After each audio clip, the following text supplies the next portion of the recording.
Hi friends, TNPSC Group 2 மற்றும் 2A GS video 2 இது ஓகேவா. ஏற்கனவே நம்ம GS வீடியோ 1ல் வந்து இந்திய தேசிய சின்னங்கள் அப்படிங்கிற லெசன் 6th ஸ்டாண்டர்டில் இருக்கிற லெசனை வந்து பார்த்துருப்போம்.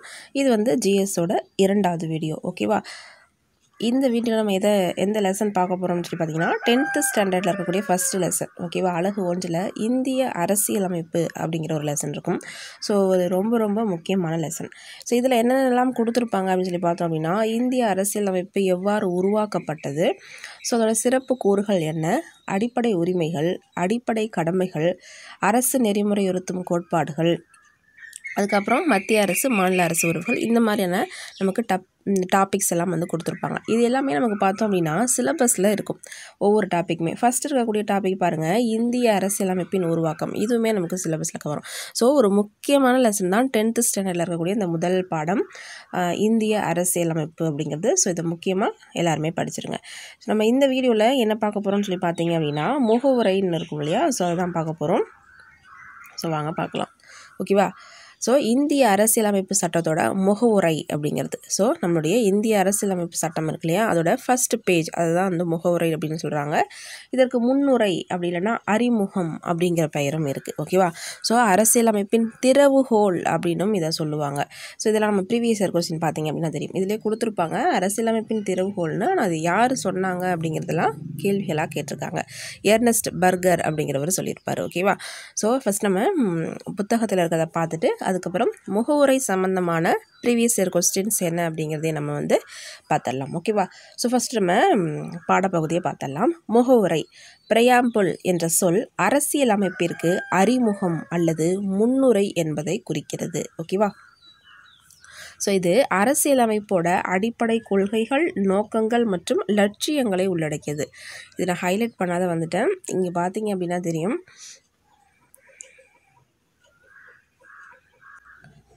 நமக்கு கேள்வி எப்படி கேட்கலாம் அப்படின்னா, அரசியலமைப்பின் அடிப்படை கொள்கைகள், நோக்கங்கள் மற்றும் லட்சியங்களை உள்ளடக்கியது அரசியலமைப்போட எந்த பகுதின்னு கேட்டாங்கன்னா நம்ம என்ன சொல்லணும், முகவுரை அப்படிங்கிறது தான் விடையாக இருக்கும் ஓகேவா. ஸோ நம்ம ஒவ்வொரு வார்த்தைகளையும் கவனமாக படிக்க வேண்டிய கட்டாயத்தில் இருக்கும். ஏன்னா கேள்விகள் அப்படிங்கிறது அந்த அளவுக்கு டிஎன்பிஎஸ்சியில் கேட்குறாங்க ஓகேவா. இது பெரும் மதிப்புடன் அரசியலமைப்பின் திறவுகோல் என குறிப்பிடப்படுகிறது. நம்ம ஃபஸ்ட் டைம் படிக்கும்பொழுதே நல்லா தெளிவாக படிச்சிட்டோம் அப்படின்னா நமக்கு அது வந்து காம்ப்ளிகேட்டாக தெரியாது. அதாவது மேலோட்டமாக படித்தோம் அப்படின்னா தான் நமக்கு வந்து புரியாமல் இருக்கும் ஓகேவா. இப்போ இந்த ஃபஸ்ட் பேராகிராஃபில் என்ன சொல்கிறாங்க, முகவுரை அப்படின்னா அது அரசியல் அமைப்பிற்கு அறிமுகம் அப்படின்னா முன்னுரைன்னு சொல்கிறாங்க. இது நம்மளுடைய இந்தியன் கான்ஸ்டிடியூஷனோட அடிப்படை கொள்கைகளையும் நோக்கங்களையும் லட்சியங்களையும் உள்ளடக்கிய பகுதியாக இருக்குது. ஸோ இதை என்ன சொல்கிறாங்க அப்படின்னா ஒரு கீ அப்படின்னு சொல்கிறாங்க. அரசியலமைப்புக்கே ஒரு சாவி தான், திறவுகோல் தான் இந்த முன்னுரை அப்படின்னு சொல்கிறாங்க. இதுதான் ஃபஸ்ட் பேராகிராஃப். இதில் வேறு எதுவும் விஷயம் இல்லை. அடுத்தது பார்த்தோம் அப்படின்னா 1947 ஜனவரி 22 இந்திய அரசியலமைப்பு நிர்ணய சபையால் ஏற்றுக்கொள்ளப்பட்ட குறிக்கோள் தீர்மானத்தின் அடிப்படையில் இது அமைக்கப்பட்டிருக்கும் ஓகேவா. ஸோ அந்த இயரும் டேட்டும் முக்கியம். 1947 ஜனவரி 22 ஜவஹர்லால் நேரு அவர்கள் வந்து ஒரு குறிக்கோள் தீர்மானத்தை சொல்லியிருப்பார். அதன் அடிப்படையில் தான் நம்மளுடைய முன்னுரை அப்படிங்கிறது அமைந்திருக்கும் ஓகேவா. இது வந்து வெரி வெரி இம்பார்ட்டண்டான பாயிண்ட் ஓகேவா.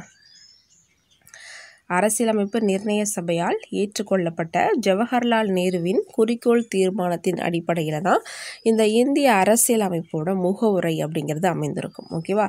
ஸோ முகவுரை அப்படிங்கிறது திருத்தியிருக்காங்களா, அதாவது அரசியலமைப்பு சட்ட திருத்தம் செய்யப்பட்டிருக்கா அப்படின்னு சொல்லி கேட்டிங்கன்னா திருத்தியிருக்காங்க. எந்த ஆண்டு எந்த சட்ட திருத்தம் அப்படிங்கிறது பல முறை கேட்கப்பட்ட ஒரு கேள்வியாக இருக்குது. என்ன, 1976 42வது அரசியலமைப்பு சட்ட திருத்தத்தின்படி முகவுரையை திருத்தியிருப்பாங்க. என்ன திருத்தியிருப்பாங்க அப்படின்னு சொல்லி பார்த்தோம் அப்படின்னா, அதன்படி சமதர்மம், சமய சார்பின்மை, ஒருமைப்பாடு போன்ற 3 புதிய சொற்கள் சேர்க்கப்பட்டன. இது வந்து பலமுறை இதுவுமே கேட்டிருக்காங்க ஓகேவா ஃப்ரெண்ட்ஸ். அதாவது 1976 46வது சட்ட திருத்தம். புதுசாக பார்க்குற ஃப்ரெண்ட்ஸுக்கு புரியல அப்படின்னா, நம்மளுடைய கான்ஸ்டியூஷனை எழுதி முடிச்சிட்டாங்க இல்லையா. ஸோ அது நம்மளுடைய தேவைப்படும் பொழுது நம்ம வந்து என்ன பண்ணிப்போம், காலத்துக்கு ஏற்ற மாதிரி நம்ம திருத்திப்போம் இல்லையா. ஸோ அந்த மாதிரி முகவுரையை எழுதி முடிச்சிட்டாங்க. குறிக்கோள் தீர்மானத்தின் அடிப்படையில் முகவுரை அப்படிங்கிறது அமைக்கப்பட்டது. அதில் ஏதேனும் திருத்தம் செய்யப்படணுமா அப்படின்னு சொல்லிட்டு தோன்றும் பொழுது 1976 திருத்திருப்பாங்க வருஷத்தில். 42வது சட்ட திருத்தம்னா என்ன, ஃபஸ்ட்டு திருத்தினதை 1வது சட்ட திருத்தம்னு சொல்லுவோம். ஸோ அந்த மாதிரி 42வது முறையாக திருத்தப்பட்டது தான் நம்மளுடைய முகவுரை அப்படிங்கிறது. 41 முறை தான் திருத்திருப்பாங்க. ஆனால் இந்திய அரசியல் அமைப்போட 42வது சட்ட திருத்தமாக இந்த 3 புதிய சொற்கள் அப்படிங்கிறது சேர்க்கப்பட்டிருக்கும். இது நான் புதுசாக படிக்கிற ஃப்ரெண்ட்ஸுக்காக சொல்கிறேன். ஏற்கனவே படிச்சுட்டு இருக்கிறவங்க இது நினைக்க வேண்டாம். ஓகேவா? ஸோ இதில் என்ன சொற்கள் சேர்த்துருப்பாங்க, சமதர்மம், சமய சார்பின்மை, ஒருமைப்பாடு, இந்த 3 சொற்களையும் சேர்த்துருப்பாங்க. என்னென்ன சொற்கள் சேர்த்தாங்க அப்படிங்கிறதும் கேட்டிருக்காங்க. ஓகேவா? முகவுரை அப்படிங்கிறது 76 42nd திருத்தம். இந்திய மக்களாகிய நாம் அப்படிங்கிற சொல்லோட தான் நம்முடைய கான்ஸ்டிடியூஷன் வந்து ஆரம்பிக்கும். ஓகேவா? நம்முடைய இந்திய அரசியலமைப்பு எவ்வாறு தொடங்குகிறது அப்படின்னும் கேட்டிருக்காங்க. இந்திய மக்களாகிய நாம் அப்படிங்கிற வார்த்தையோடு தான் தொடங்குது.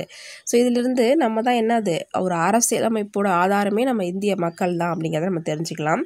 ஸோ இந்த லைனை பாருங்கள். இந்தியா ஒரு இறையாண்மை மிக்க, சமதர்ம, சமய சார்பற்ற ஜனநாயக குடியரசு என நமது அரசியலமைப்பின் முகவுரை கூறுகிறது.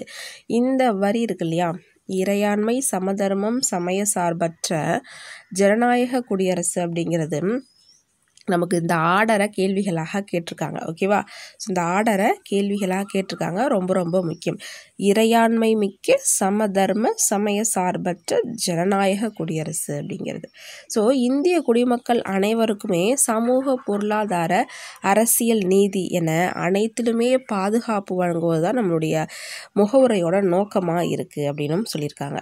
ஸோ இந்த உங்களுக்கு தெரியுமா அப்படிங்கிறதுல ஒரு சின்ன விஷயம் சொல்லியிருப்பாங்க. இதுவுமே கேட்டிருக்காங்க. ஓகேவா? 1789ஆம் ஆண்டு பிரெஞ்சு புரட்சியின் போது சுதந்திரம், சமத்துவம், சகோதரத்துவம் ஆகியன முக்கிய முழக்கங்கள் ஆயின. ஸோ இதன் இந்திய அரசியலமைப்பின் முகவுரையில் இவற்றுக்கு முக்கியத்துவம் தரப்பட்டுள்ளது, இந்த வார்த்தைகளுக்கு. ஓகேவா? ஸோ இதற்கு முன்பு ஒரு 10 வருடங்களுக்கு முன்பு கேட்கப்பட்ட டிஎன்பிஎஸ்சியோட வினாத்தாள் எடுத்து பார்க்கும்போது இது எல்லாமே கேள்விகளாக கேட்டிருக்காங்க. ஆனால் நம்ம இப்போ பார்க்க போகிறது முகவுரையில் ரீசெண்டாக கேட்கப்பட்ட கேள்விகளை பார்க்கலாம் வாங்க. பாருங்கள், இது 2019 கேட்கப்பட்ட கேள்வி. ஒரு டிகிரி ஸ்டாண்டர்ட் கொஷின் பேப்பரில் தான் கேட்டிருக்காங்க. பின்வரும் எந்த கூற்று என்ஏ பால்கிவாலாவோடு தொடர்புடையது அப்படின்னு கேட்டிருக்காங்க. அதாவது என்ஏ பால்கிவாலா நம்மளுடைய முகவுரையை ஒரு வேர்டு வந்து சொல்லியிருப்பார். அதுதான் என்னன்னு கேட்குறாங்க. அதாவது அவர் என்ன சொல்லியிருப்பார்னா, முகவுரை அப்படிங்கிறது நம்மளுடைய கான்ஸ்டிடியூஷனோட ஐடென்டிஃபை கார்டு அப்படின்னு சொல்லியிருப்பார். அதாவது அடையாள அட்டை அப்படின்னு சொல்லியிருப்பார். இது யார் சொன்னாங்கன்னு கேட்டிருக்காங்க, என்ஏ பால்கிவாலா. ஓகேவா? ஸோ இந்த ஜனநாயக ஆப்ஷன் பி பாருங்கள், ஜாதகம் அப்படின்னு கேஎம் முன்ஷி சொல்லியிருப்பார். திறவுகோல் அப்படிங்கிறத எர்னஸ்ட் பர்கர் அப்படிங்கிறவர் சொல்லியிருப்பார். ஓகேவா? நம்ம 2வது கேள்வி பார்க்கலாம். கீழ்காணும் பத்திரிகைகளில் சுதந்திரம், சமத்துவம், சகோதரத்துவம் என்பதை குறிக்கோளாக கொண்ட பத்திரிகை எது அப்படின்னு சொல்லி கேட்குறாங்க. சஞ்சீபானி. ஓகேவா? ஆன்சர் சஞ்சீபானி. இதெல்லாம் நம்ம சில கேள்விகள் அப்படிங்கிறது நமக்கு புத்தகத்தை தாண்டி வெளியிலிருந்தும் கேட்கப்பட்டிருக்கும். ஸோ அதெல்லாம் நம்ம கொஸ்டின் பேப்பர் பார்க்கும்பொழுது நம்ம தெரிஞ்சுக்கலாம். 3வது கேள்வி, அரசமைப்பு அவை முழுமையான இறையாண்மை வாய்ந்தது என்று எந்த சட்டம் கூறியது அப்படின்னா 1947ஆம் ஆண்டு இந்திய அரசு சட்டம். ஓகேவா? 4வது கேள்வி பாருங்கள். நான் சொன்னேன் இல்லையா, இந்த ஆர்டர் கேட்பாங்க அப்படின்னு சொன்னேன் இல்லையா, ஸோ அது அரசியலமைப்பின் முகப்புரையில் குறிப்பிடப்பட்டுள்ள கொள்கைகளின் சரியான வரிசை எதுன்னு கேட்குறாங்க. ஆன்சர் ஃபஸ்ட்டு பாருங்கள், ஆப்ஷன் ஏ இறையாண்மை, சமதர்மம், சமய சார்பற்ற மக்களாட்சி குடியரசு. இந்த ஆர்டர் அடிக்கடி கேட்டிருக்காங்க, பார்த்து வச்சுக்கோங்க. இந்த ஆர்டரை பார்த்து வச்சுக்கோங்க ஃப்ரெண்ட்ஸ். ஓகேவா? அடுத்த கேள்வி பார்க்கலாம். ஸோ நம்மளுடைய முகவுரையில் சமதர்ம, மத சார்பற்ற மற்றும் ஒற்றுமை அப்படிங்கிற வார்த்தை சட்டத்திருத்தத்தின் மூலமாக சேர்க்கப்பட்டது அப்படின்னு நான் சொன்னேன் இல்லையா. 1976 76ல் எத்தனாவது அரசியலமைப்பு சட்டத்திருத்தம்னு பார்த்தோம், 42வது அரசியலமைப்பு சட்டத்திருத்தத்தின்படி இந்த 3 வார்த்தைகளை சேர்த்துருப்பாங்க இல்லையா. சமதர்ம, மத சார்பற்ற, ஒற்றுமை அப்படிங்கிற இந்த 3 வார்த்தையை சேர்த்துருப்பாங்க. அடுத்த கேள்வி பாருங்கள். 6வது கேள்வி, இந்திய அரசியலமைப்பில் சமய சார்பற்ற என்ற வார்த்தையின் அர்த்தம் என்ன அப்படின்னு கேட்குறாங்க. நமக்கு திருத்தத்தின் மூலமாக சேர்க்கப்பட்ட அந்த வார்த்தையோட மீனிங் என்ன அப்படின்னு சொல்லிட்டு கேட்குறாங்க. இதெல்லாம் நம்ம வந்து ஒரு புரிதலின் அடிப்படையில் நம்ம பதிலளிக்கக்கூடிய வினாவாக இருக்கும். ஆப்ஷன் 1 பாருங்கள், அரசு அனைத்து மதங்களையும் காக்கிறது. சமய சார்பு அற்ற அப்படின்னாலே நம்ம சொல்லிடலாம். அனைத்து மதங்களையும் உள்ளடக்கிய ஒரு நம்மளுடைய நாடு தான் நம்மளுடைய இந்திய நாடு அப்படிங்கிறது இல்லையா. 2வது ஸ்டேட்மெண்ட் பாருங்கள், எந்த அரசும் எந்த மதத்தையும் தனியாக உயர்த்தக்கூடாது. ஓகேவா, கரெக்டாக தானே. ஒவ்வொரு ஸ்டேட்டும் ஒவ்வொரு மாநிலமும் ஒவ்வொரு வகையான கலாச்சாரத்தையும் பண்பாடையும் பின்பற்றுகிறது. ஸோ இதில் வந்து எதுவுமே உயர்வு தாழ்வு அப்படின்னு யாரும் சொல்ல மாட்டாங்க, எந்த அரசும் சொல்லாது, உயர்த்தக்கூடாது இல்லையா. ஆப்ஷன் 3 பாருங்கள், சமய சார்பற்ற என்ற சொல் அரசியலமைப்பின் அடிப்படையாகும். இதுவுமே சரியானது தான் இல்லையா. ஆப்ஷன் 4 பாருங்கள், ஸ்டேட்மெண்ட் 4 பாருங்கள், அரசு அனைத்து மதங்களையும் புறக்கணிக்கிறது. இது ஈஸியாக சொல்லிடலாம், அப்படியெல்லாம் கிடையாது இல்லையா. ஸோ ஆன்சர் 1, 2, 3 கரெக்டு, 4 மட்டும் தவறானது அப்படிங்கிறது தான். இதெல்லாம் நம்ம படிச்சுட்டு நம்ம ஈஸியாக சொல்லிடலாம். ஓகேவா. ஸோ அடுத்த கேள்வி பாருங்கள், அதாவது நம்ம கான்ஸ்டிடியூஷன் படிக்கும் பொழுது அது சம்மந்தமான கேசஸ் அப்படிங்கிறது இருக்கும், அதுவுமே நம்ம படிச்சுக்கணும். இப்போது கேசவானந்த பாரதி வழக்கில் உச்சநீதிமன்றம் வழங்கிய தீர்ப்பின் சாராம்சமாக கீழ்கண்ட கூற்றுகளில் எது சரி அப்படின்னு கேட்டிருக்காங்க. அது வந்து 3 ஒன்லி அப்படின்னு கொடுத்துருக்காங்க. என்ன அப்படின்னு சொல்லி பார்த்தோம் அப்படின்னா, முகவுரை அப்படிங்கிறது இந்திய அரசியலமைப்பு சட்டத்தோட ஒரு ஒருங்கிணைந்த பகுதி தான். அதாவது நம்மளுடைய இந்தியன் கான்ஸ்டிடியூஷனோட ஒரு ஒருங்கிணைந்த பகுதி தான் நமக்கு வந்து முகவுரை. அது வந்து தனியான பார்ட் அப்படிங்கிறது கிடையாது அப்படின்னு சொன்ன வழக்கு எதுன்னு கேட்பாங்க, கேசவானந்த பாரதி வழக்கு. முகவுரையோட சம்மந்தப்பட்ட வழக்கு எது, கேசவானந்த பாரதி வழக்கு. அதில் என்ன சொல்லியிருக்காங்க அப்படின்னா, முகவுரை அப்படிங்கிறது கான்ஸ்டிடியூஷனோட ஒரு பகுதி தான், அது தனி கிடையாது அப்படிங்கிறத சொல்லியிருக்காங்க. இதை மட்டும் நம்ம தெரிஞ்சுக்கலாம். ரொம்ப வந்து இது இன்டெப்த்தாக போய் வந்து நம்ம கன்ஃபியூஸ் பண்ண வேணாம், பின்னாடி நம்ம பார்த்துக்கலாம். ஓகேவா. அடுத்த கேள்வி பார்த்தலாம்.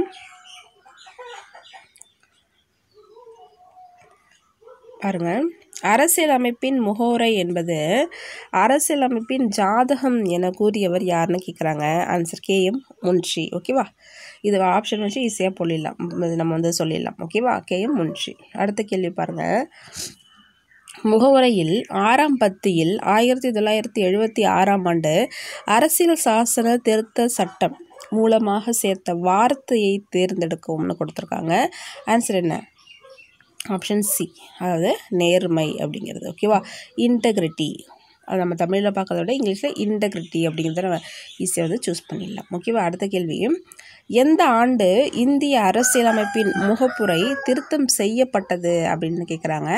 ஸோ ஆன்சர் வந்து பார்த்தோம் அப்படின்னா 1976. ஓகேவா. 1976 42வது சட்ட திருத்தம். இந்த கேள்வி பாருங்கள், கீழ்காணும் சொற்கள் முகப்புரையில் எந்த வரிசையில் இடம்பெற்றுள்ளன. நம்ம முன்னாடி பார்த்தோம் இல்லையா, அதே கேள்வி தான்.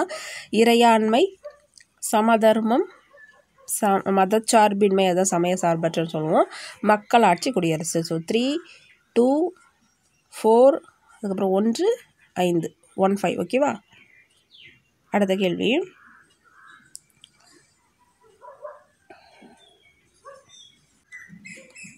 இந்த கேள்வி பாருங்கள், நம்ம முகவுரை ரிலேட்டடான கொஷின்ஸ் மட்டும் பார்க்கலாம். மத சார்பற்ற நாடு என்ற வார்த்தை இந்திய அரசியலமைப்பின் முகப்புரையில் சேர்ப்பதற்காக ஏற்படுத்தப்பட்ட திருத்தம் என்னன்னு கேட்குறாங்க. 42வது சட்ட திருத்தம். ஓகேவா. நமக்கு ஒரே பார்ட்லேருந்து தான் கேள்விகள் அப்படிங்கிறது. இது பார்த்திங்கன்னா எக்ஸிக்யூட்டிவ் ஆஃபீஸர் 2022 கொஷின் பேப்பரில் கேட்டிருக்காங்க. டிகிரி ஸ்டாண்டர்ட் கொஷின் தான். ஓகேவா. ஸோ 2022 கேட்கப்பட்ட கேள்வி. நீங்கள் ஒரு விஷயத்தை படிச்சிட்டோம் அப்படின்னா நமக்கு கேள்விகள் கேட்கக்கூடிய அந்த பகுதி அப்படிங்கிறத தெரிஞ்சுக்கிட்டோன்னா நம்ம ஈஸியாக வந்து நம்ம அண்டர்ஸ்டாண்ட் பண்ணிடலாம். முகப்புரை அப்படிங்கிறது அதை பற்றி என்னென்ன தெரிஞ்சுக்கணும்னு சொல்லி பார்த்தோம் அப்படின்னா, முகப்புரை திருத்தப்பட்ட ஆண்டு, எத்தனாவது சட்ட திருத்தம், என்னென்ன வார்த்தைகள் சேர்த்தாங்க, அதோட ஆர்டர் என்னென்ன, இது ரொம்ப முக்கியம். அதற்கப்புறம் முகப்புரை பற்றி என்னென்ன யார் என்னென்ன சொல்லியிருக்காங்க, அந்த கோட் ரொம்ப முக்கியம். ஓகேவா. ஸோ இதை பாருங்கள், இந்த கேள்வி பாருங்கள், இந்தியாவின் முழுமையான இறையாண்மை அதிகாரம் பெற்றிருப்பது. நம்ம சொன்னோம் இல்லையா. ஸோ மக்கள் தான் நமக்கு எல்லாமே அப்படின்னு சொன்னோம் இல்லையா. ஸோ இந்திய மக்கள் அப்படிங்கிறது ஆன்சர். ஸோ இந்தியாவோட முழுமையான இறையாண்மை அதிகாரம் பெற்றிருப்பது யார் தான், நம்ம தான். ஓகேவா. ஸோ இந்திய மக்கள் அப்படிங்கிறது தான் பதில். ஓகேவா. இந்த கேள்வி பாருங்கள், இதுவுமே ரிப்பீட்டடான கேட்கப்பட்டதா இல்லையா, நம்மளே பார்த்தோம் ஏற்கனவே. 1976 இந்திய அரசியலமைப்போட முகப்புரையில் சேர்க்கப்பட்ட கூற்று என்னன்னு சொல்லிட்டு கேட்குறாங்க. ஸோ இந்த மாதிரி ஒரே ஏரியாவில் தான் நமக்கு திரும்ப திரும்ப கேள்வி கேட்பாங்க. ஓகேவா? இந்த கேள்வி பாருங்கள், திரும்பவும் அதே தான் கேட்டிருக்காங்க. 1976 அரசியல் சாசன திருத்த சட்டம் மூலமாக முகவுரையில் திருத்தம் செய்யப்பட்டு டேஷ் டேஷ் மற்றும் டேஷ் என்ற சொற்கள் சேர்க்கப்பட்டது அப்படின்னு சொல்லி கேட்குறாங்க. ஆன்சர் சமதர்மம், மத சார்பின்மை, ஒருமைப்பாடு. ஓகேவா? நம்ம பார்த்தோன்னே இந்த கேசவானந்த பாரதி வழக்கு இதுவுமே ஒரு முக்கியமான கேள்வி தான் நமக்கு கான்ஸ்டிடியூஷனை பொறுத்த வரைக்கும். இந்த கேள்வி பாருங்கள், இந்திய அரசியலமைப்பின் முகவுரையில் உள்ள சோஷியலிஸ்ட் என்ற வார்த்தையுடன் தொடர்புடைய அரசியல் சாசன திருத்த சட்டம் எதுன்னு கேட்குறாங்க. எத்தனாவது சட்ட திருத்தம்? 42. நம்ம ஒரு 10 தடவை பார்த்துட்டோம். இனிமேல் இந்த கேள்வி நமக்கு இந்த சட்ட திருத்தம் மறக்காது இல்லையா? ஸோ இந்த கேள்வி பாருங்கள், கீழ் குறிப்பிடப்பட்டவர்களுள் இந்திய அரசியலமைப்பின் முன்னுரை தான் அரசியலமைப்பின் முக்கிய குறிப்பு என்று கூறியது யார் அப்படின்னு சொல்லி கேட்குறாங்க. முக்கிய குறிப்பு அப்படிங்கிறது கேட்குறாங்க. நம்ம இங்கிலீஷில் பாருங்கள், the key note of the constitution, key நம்ம அப்படின்னு சொன்னோம் இல்லையா. ஸோ கீங்கிறது யார் சொன்னால் எர்னஸ்ட் பர்கர் அப்படிங்கிறத சொல்லியிருப்பார். ஓகேவா? ஸோ சில வார்த்தைகளை நம்ம இங்கிலீஷையும் தெரிஞ்சு வச்சுக்கிட்டோம்னா ஈஸியாக ஆன்சர் நம்ம சொல்ல முடியும். ஓகேவா? அடுத்த கேள்வி பார்க்கலாமா? இந்த கேள்வி பாருங்கள், நம்ம உங்களுக்கு தெரியுமா அப்படிங்கிற ஒரு பாக்ஸ் பார்த்தோம் இல்லையா. உங்களுக்கு தெரியுமா அப்படிங்கிற அந்த பாக்ஸில் ஃப்ரெஞ்சு புரட்சி பற்றி கொடுத்துருந்தாங்களே, அதிலிருந்து ஒரு கேள்வி பாருங்கள். 2022 கேட்டிருக்குறாங்க. ஓகேவா?